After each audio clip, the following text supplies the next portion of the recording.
नमस्कार साथियों, कैसे हो? आशा करता हूं बढ़िया और प्रसन्न होंगे। प्रसन्नता के साथ हम पढ़ रहे हैं 8th ग्रेड अभ्यास पुस्तिका कक्षा 5। आज पढ़ेंगे हम पाठ 8 नक्शा। नक्शा क्या?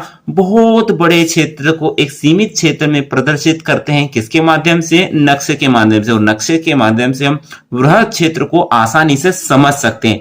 चलिए इसी का आज हम अध्ययन करते हैं। किसका? नक्शे का। आप देख सकते हैं एक नक्शा है जिसमें एक मार्ग है। मुख्य मार्ग से मुंगवाना और जाम वाला एक मार्ग है। यहाँ से रास्ता जाता है, मध्य में नदी आती है, स्कूल है, घर है, तालाब है। क्या है? यह एक नक्शा है। चलिए कुछ प्रश्न देखते हैं।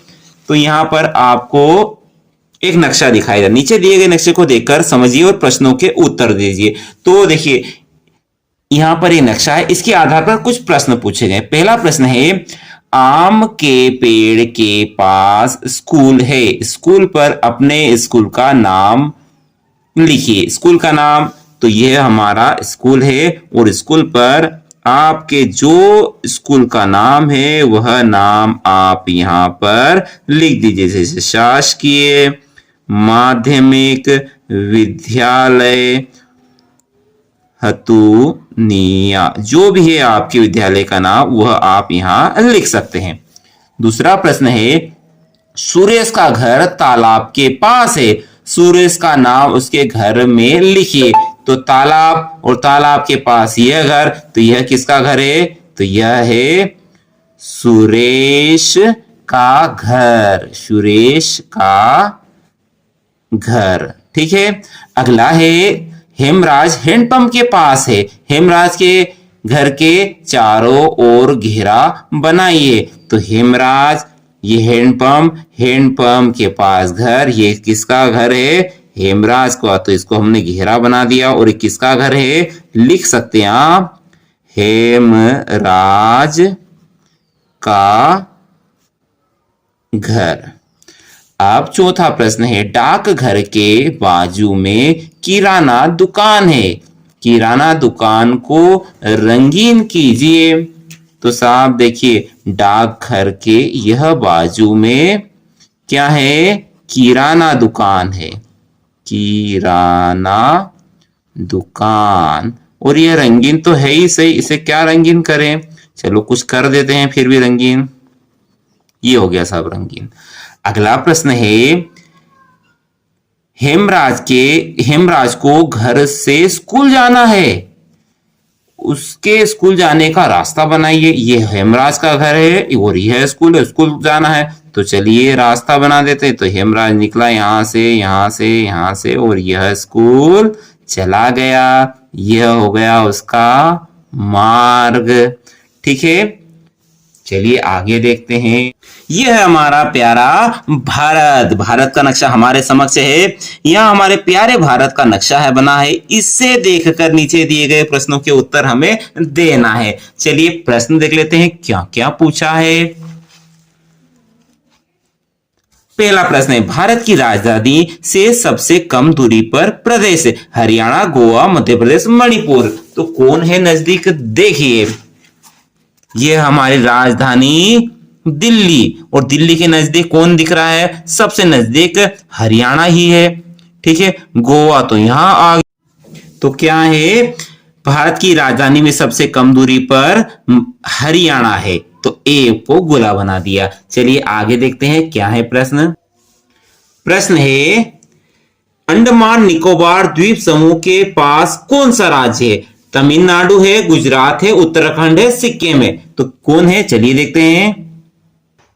देखिए अंडमान निकोबार के पास यहां पर गुजरात तो दूर है, सिक्किम भी दूर है, उत्तराखंड भी दूर है और सिक्किम भी दूर है। तो नजदीक कौन? तमिलनाडु हुआ।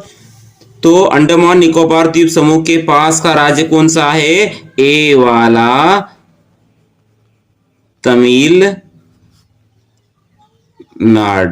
है, अन्य सभी दूर है। इनमें से मध्य प्रदेश का पड़ोसी राज्य कौन से? उड़ीसा, पंजाब, अरुणाचल प्रदेश, महाराष्ट्र। डी वाला कौन? महाराष्ट्र है, महाराष्ट्र। अगला है, यदि आप अरब सागर से बंगाल की खाड़ी तक पानी के जहाज से यात्रा करेंगे तो आपके किस राज्य के पास जाना पड़ेगा? तो मध्य प्रदेश तो बिल्कुल मध्य में है, आसाम नॉर्थ ईस्ट में है, पंजाब भी नहीं है, तो कौन आएगा? केरल, जो कि तटवर्ती राज्य है, यहां से ही गुजरेंगे अपन, केरल। सी वाला सही है तो सी पर गोला बना दो। और यहां कौन सही था? यहां पर डी वाला सही है तो डी पर गोला बना दो। और इसमें कौन सही था? ए, तो ए पर गोला बना देना। ठीक है। अगला प्रश्न है, असम से गुजरात तक रेलगाड़ी से यात्रा करते समय आपकी रेलगाड़ी किस राज्य से होकर गुजरेगी? तो आसाम से जैसे ही गुजरेंगे आप तो पश्चिम बंगाल के छोटा सा हिस्सा आएगा, उसके बाद बिहार आएगा। ठीक है, तो उत्तर कौन आए? बिहार। ए, बिहार।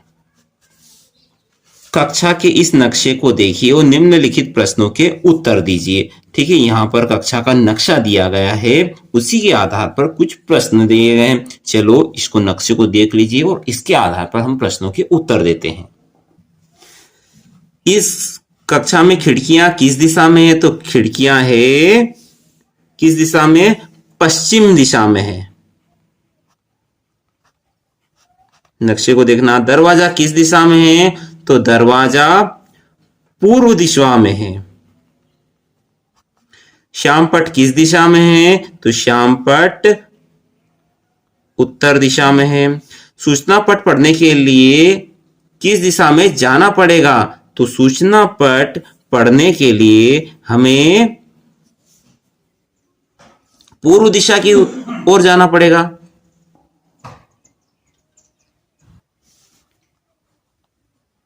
क्योंकि पूर्व दिशा में है सूचना पट। कक्षा में अलमारी किस दिशा में है? तो कक्षा में अलमारी पश्चिम दिशा में है। ठीक है। प्रश्न 11 से 18 तक के प्रश्न दिए गए बॉक्स में अपने गांव की नजरी नक्शा बनाइए, जिसमें स्कूल, आपका घर, आंगनवाड़ी, जल स्रोत, खेलने की जगह, पेड़, रास्ते सभी दर्शा सके। तो आप प्रयास कीजिए आपके गांव का नक्शा। कैसा नक्शा? जिस प्रकार अभी आपने ये नक्शा देखा था, लगभग ऐसा ही आपका नक्शा भी बनेगा, आपके गांव का ये नक्शा। ठीक है, इसमें रास्ते हैं, घर है, स्कूल है, ये सब कि आपके गांव में हुए होंगे, तो बनाने का प्रयास करें। अब यहाँ पर हमें एक नक्शा दिया गया है और इस नक्शे के आधार पर कुछ प्रश्न पूछे गए। यहाँ पर राष्ट्रपति भवन है, नेशनल स्टेडियम है, यहाँ पर एक रास्ता है, राजपथ है, यहाँ से होते हुए हम विजय चौक जाते हैं, फिर राष्ट्रपति भवन। ठीक है, तो पहला प्रश्न क्या है? नेशनल स्टेडियम से राष्ट्रपति भवन जाने के लिए रास्ते में कौन सा चौक पड़ता है? तो भैया एक ही चौक है यहाँ पर दर्शाया गया है। कौन सा है? विजय चौक। लिख दीजिए आप, विजय चौक। अगला प्रश्न, राष्ट्रपति भवन से जनपथ जाने के लिए किस पथ से जाना पड़ेगा? तो भैया राष्ट्रपति भवन जाना है हमें जनपथ से ही, तो यहां से जाएंगे हम तो कहां गुजरेंगे? राजपथ से। और वास्तव में अब राजपथ का नाम कर्तव्य पथ हो गया है, लेकिन यहां पर राजपथ लिखा है तो हम राजपथ ही लिखते हैं। राजपथ। आशा है आप नक्शे को अच्छे से समझे होंगे। आप भी प्रयास कीजिए आपके गांव का नक्शा बनाने का। ठीक है, वीडियो अच्छा लगा लाइक करें, चैनल पर नए हो तो सब्सक्राइब अवश्य करें। अगले वीडियो तक जय हिंद, जय भारत, वंदे मातरम।